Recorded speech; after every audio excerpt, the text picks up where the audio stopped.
Vamos conhecer hoje o 8º mandamento da lei de Deus?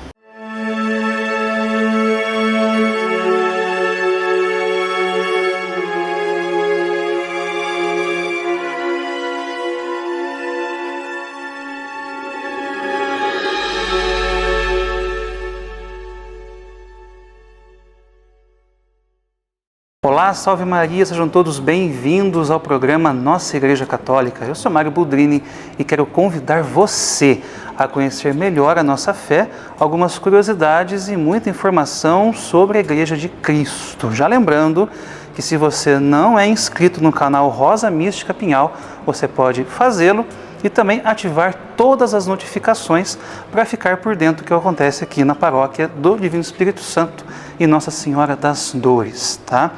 Você pode curtir também a nossa página no Facebook e também mandar a sua sugestão através do 3651 3046, que é o WhatsApp aqui da paróquia, tá joia?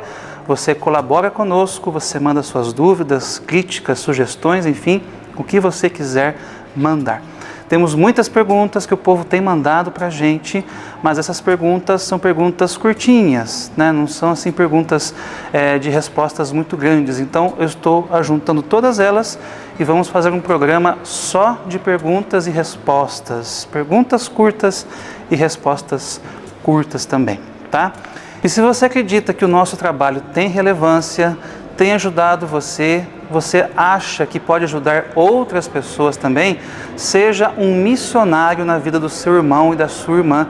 Você pode compartilhar esse vídeo através das redes sociais para as pessoas que você acredita que tenham que ouvir esse conteúdo e aprender mais sobre a doutrina católica, tá? Seja um missionário na vida dessas pessoas, né? A gente sempre é missionário quando nós levamos adiante a palavra de Deus e também não só a palavra, mas também catequese, doutrina da Igreja Católica, quando nós ensinamos o nosso próximo sobre aquilo que a Igreja ensina, tá joia? Então, dito isso, vamos para o tema de hoje.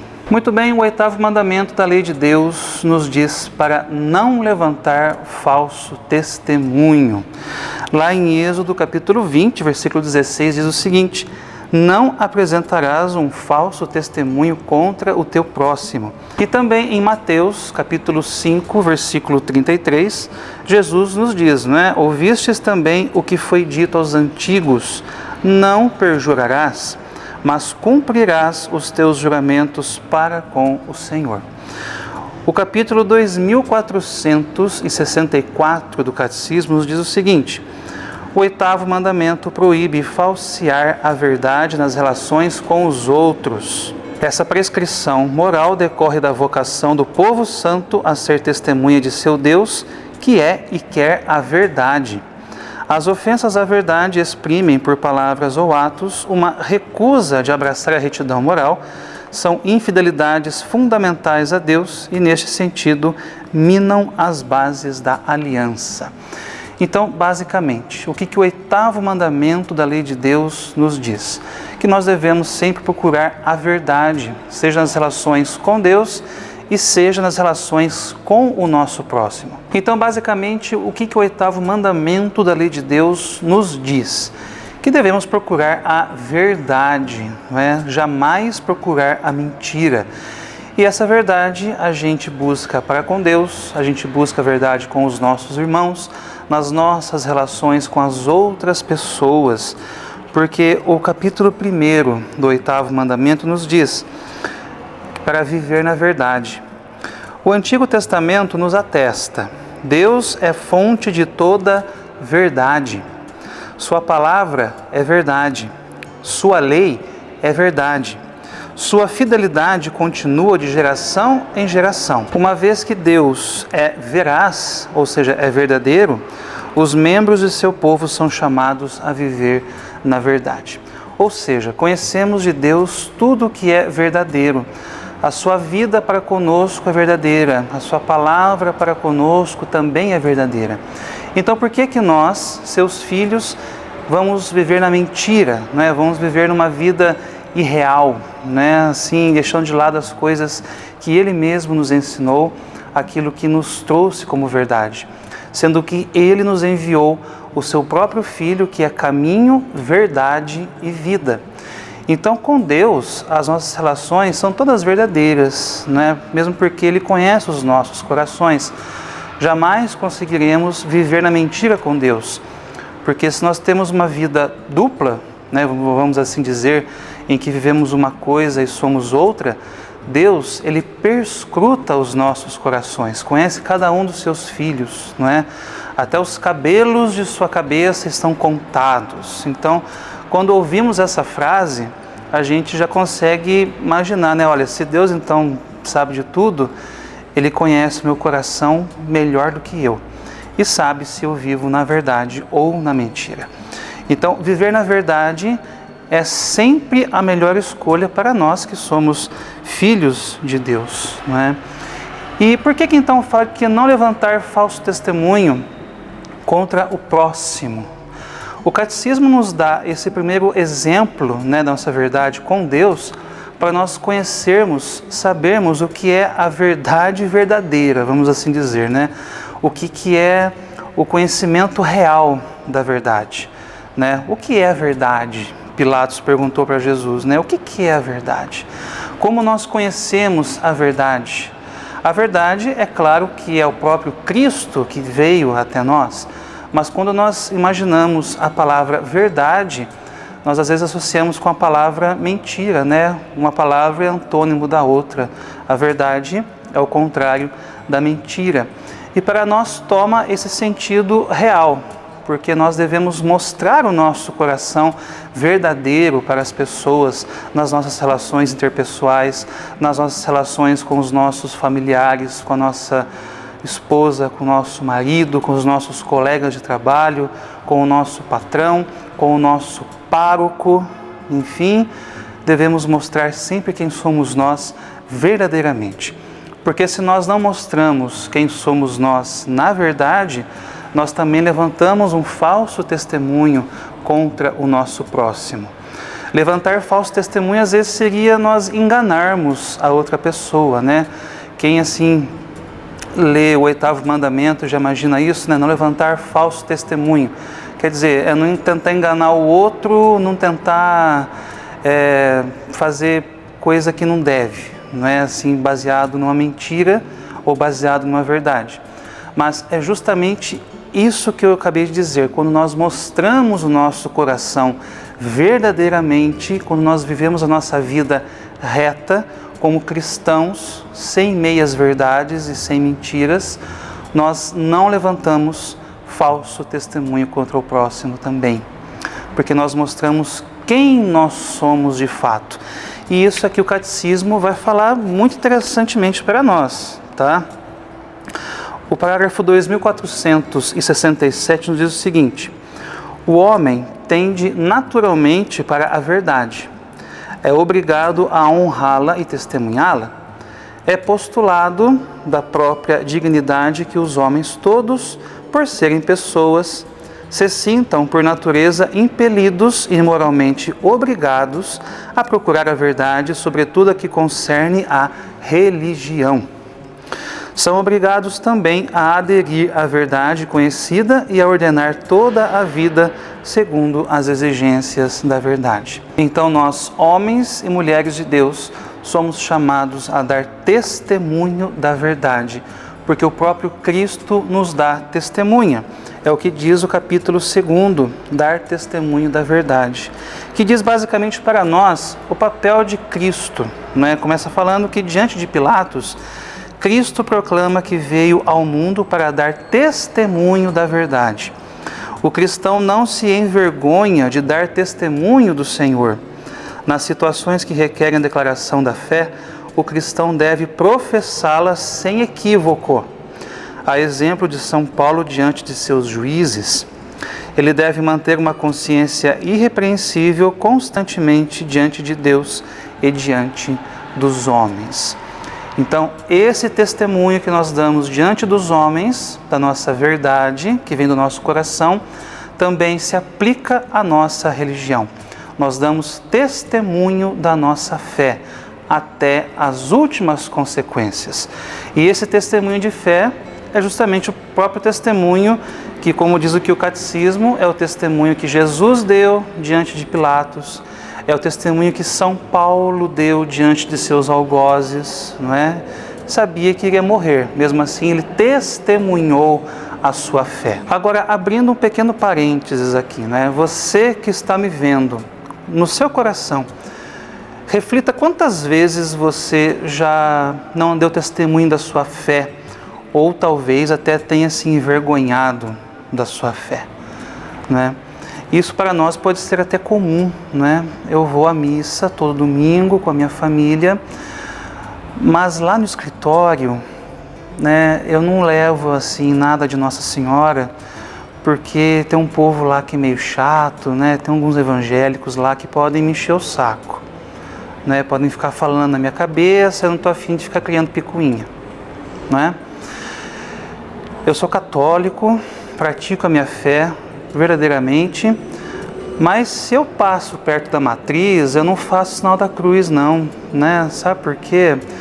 Porque às vezes as outras pessoas podem achar assim, nossa, lá vai o beato, né? Lá vai o coroinha, né? E quantos de nós já ouvimos isso? E isso se torna-se constante na nossa vida. Deixamos de fazer coisas simples da nossa fé, coisas que atestam a nossa vida de cristão católico, porque sentimos vergonha das outras pessoas, ou talvez porque sentimos medo do que as outras pessoas vão imaginar da gente, né? Isso é uma grande bobagem. Meu irmão, minha irmã, não se sinta envergonhado em testemunhar a sua fé de forma nenhuma. Se você passa ao lado da matriz ou de qualquer outra igreja católica, faça o sinal da cruz. Se você passa diante do sacrário, se você passa diante de Jesus Eucarístico, se ajoelhe, faça a sua genuflexão, né? Se você tem a oportunidade de rezar um terço, reze o seu terço. Se você trabalha no escritório, tem a sua própria mesa, olha que coisa linda você colocar uma imagem de Nossa Senhora ou mesmo Jesus crucificado na sua mesa. Isso é evangelização. Você está evangelizando as outras pessoas. E quando eu não sinto vergonha da minha fé, quando eu dou o testemunho verdadeiro dela, qualquer coisinha que aconteça se torna para mim motivo de evangelização. Se uma pessoa vem e fala, nossa, você acredita em Nossa Senhora? Eu falo, eu acredito sim. Eu acredito por causa disso, por causa disso, por causa disso, daquilo outro. E torna-se um motivo de você falar para a pessoa os motivos da sua fé. Gente, São Pedro nos fala isso na sua carta. Estejamos sempre prontos para dar testemunho e razões da nossa fé para aqueles que vierem nos indagar. Mesmo que isso, às vezes, custe a nossa vida. Né? Olha que interessante. Opa, agora você que está vendo numa balançada, né? Custa a vida? Sim, custa a vida sim. Porque um outro tópico do catecismo para dar testemunho da fé fala sobre o martírio. O martírio é o supremo testemunho prestado à verdade da fé. Designa um testemunho que vai até a morte. O mártir dá testemunho de Cristo, morto e ressuscitado, ao qual está unido pela caridade. Dá testemunho da verdade da fé e da doutrina cristã. Enfrenta a morte num ato de fortaleza. Deixai-me ser comida das feras. É por elas que me será concedido chegar até Deus. Quem falou isso foi Santo Inácio de Antioquia, né? Deixai-me ser comida dos leões, né? Porque através deles eu irei até Deus, irei para o reino dos céus. Então, o martírio é o maior de todos os testemunhos, né? É o testemunho máximo da nossa fé. Porque pelo martírio nós não falamos as coisas talvez da boca para fora, porque nós testemunhamos com o nosso sangue. E quantos foram os mártires da fé católica que foram até o auge de seu testemunho para com a verdade e para com Cristo, para com a fé católica. E agora sim, aqui no Catecismo, a partir do parágrafo 2475, ele nos dá bases sobre o que é testemunhar contra a verdade para os nossos irmãos, não é? Quando a gente prejudica talvez as pessoas através do nosso falso testemunho, não é? Fala aqui sobre o falso testemunho e o perjúrio. O que seria o falso testemunho? O falso testemunho é quando você está diante de um tribunal e você diz uma mentira, torna-se um falso testemunho. Você prejudica alguém porque você testemunhou falsamente. E também sobre perjúrio. O perjúrio é o falso testemunho quando você está juramentado, tá? Tipo, você coloca a mão sobre a Sagrada Escritura, que você vai jurar dizer a verdade, somente a verdade, nada mais que a verdade, não é? Em nome de Deus. A gente vê muito em filmes isso, né? Isso existe de fato.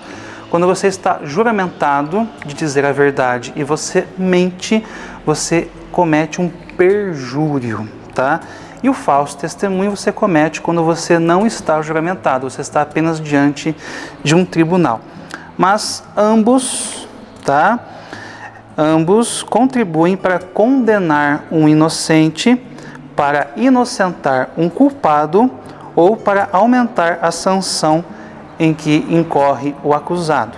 Elas comprometem gravemente o exercício da justiça e a equidade da sentença pronunciada pelos juízes, tá?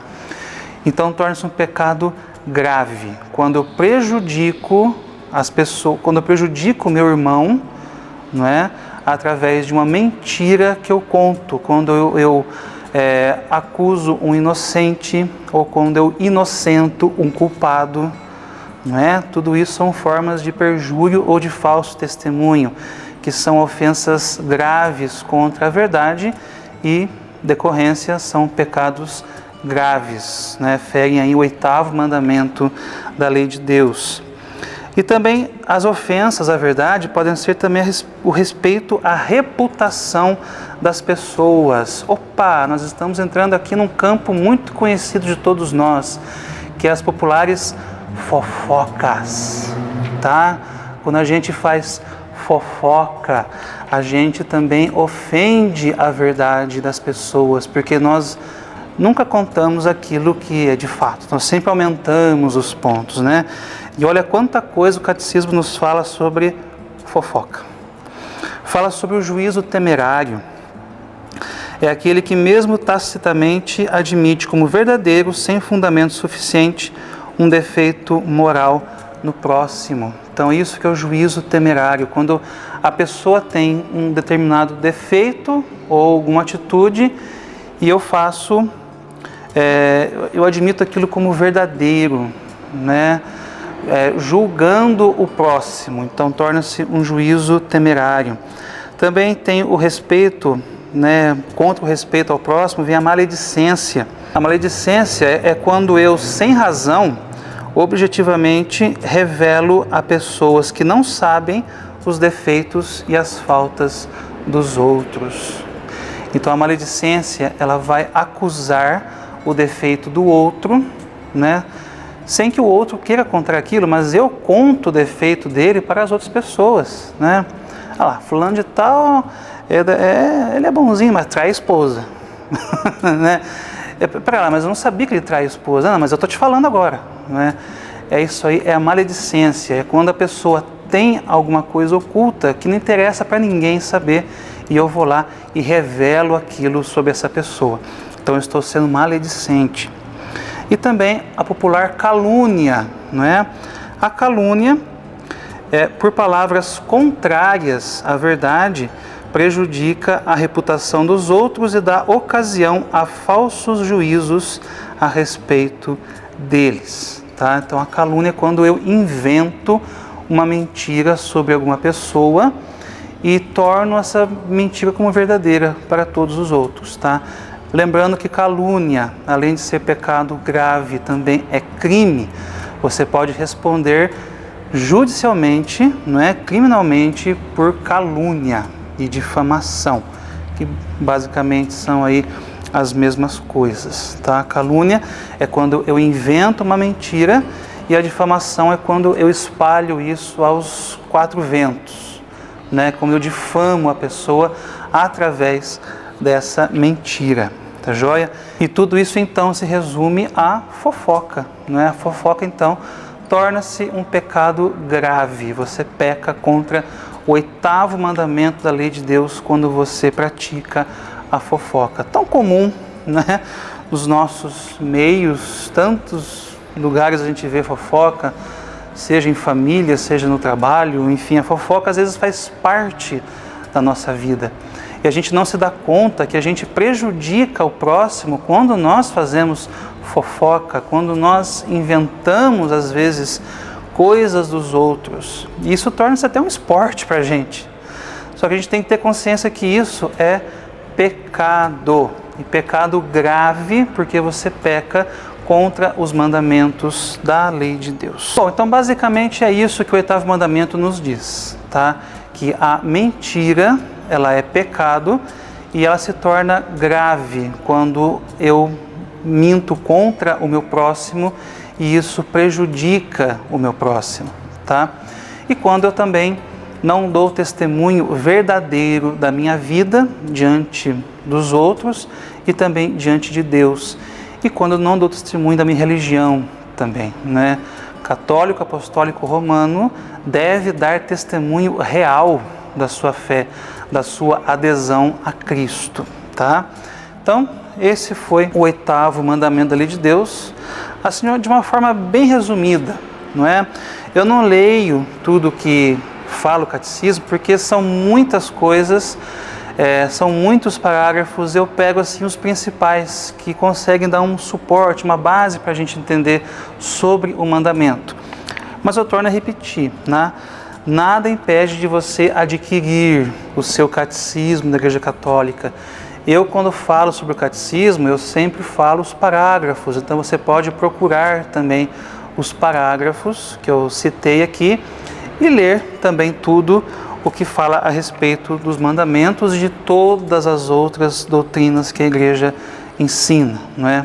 Aliás, a doutrina é uma só, não é? Toda a doutrina está aqui, mas todas as outras nuances, tudo aquilo que a Igreja nos ensina dentro da sua doutrina. A você que esteve conosco aqui, que Deus possa te abençoar. Agradeço muito a sua audiência, você que esteve conosco aqui neste programa Nossa Igreja Católica. E até o próximo, se Deus quiser, até terça-feira que vem. Um forte abraço, fiquem todos com Deus.